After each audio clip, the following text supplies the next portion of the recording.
Eder. Mech. Pallister. Caro Eder,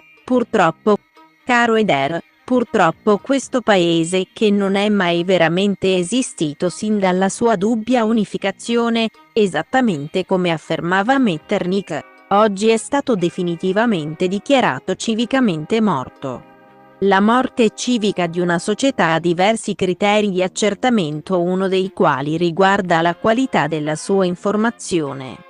La stampa italiana, che nelle classifiche sulla libertà ed efficienza si ritrova fra gli ultimi posti dopo la Mazzuconia, ormai puzza, e non solo per lo stato di avanzata decomposizione in cui versa.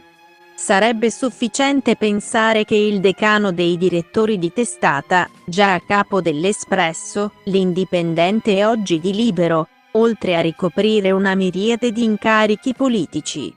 Vittorio Feltri ha come titolo di studio un corso da vetrinista. Però ha risparmiato per anni che Berlusconi perdesse 15 minuti al giorno per farsi il bidet. Oggi per esempio sto assistendo ad un surreale spettacolo in cui a Reti Unite si accende il dibattito sulla querel Bari-De Caro.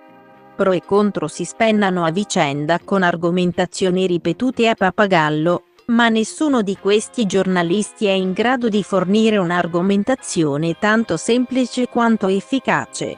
Premessa: in qualsiasi paese normale un presidente di regione, ex magistrato, non si sognerebbe mai di andare a raccomandarsi dalla sorella di un boss.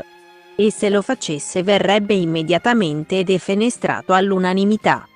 In un paese normale, ma non nel paese in cui la Cassazione ha dichiarato che lo Stato, tramite i vertici dei carabinieri, ha intrattenuto una trattativa con la mafia.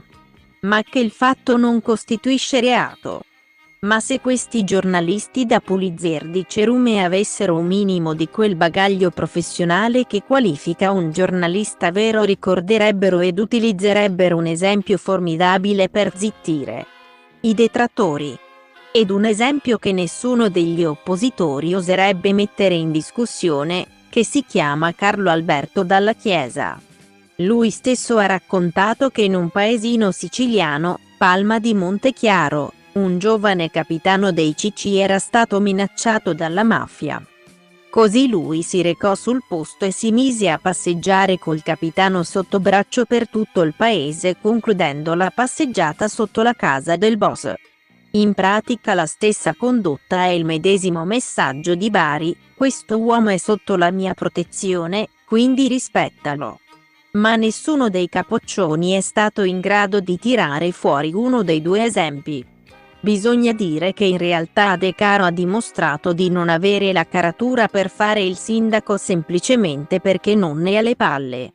Ma in uno scenario di questo tipo non possiamo meravigliarci del modo in cui la stampa sta trattando il caso Resinovic.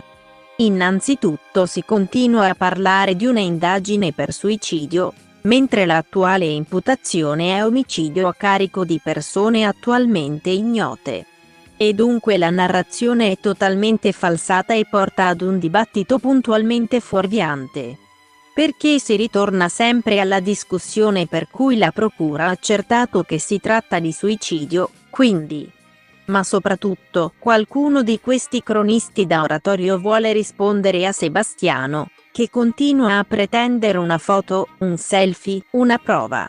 Che una relazione clandestina si chiama così perché è clandestina?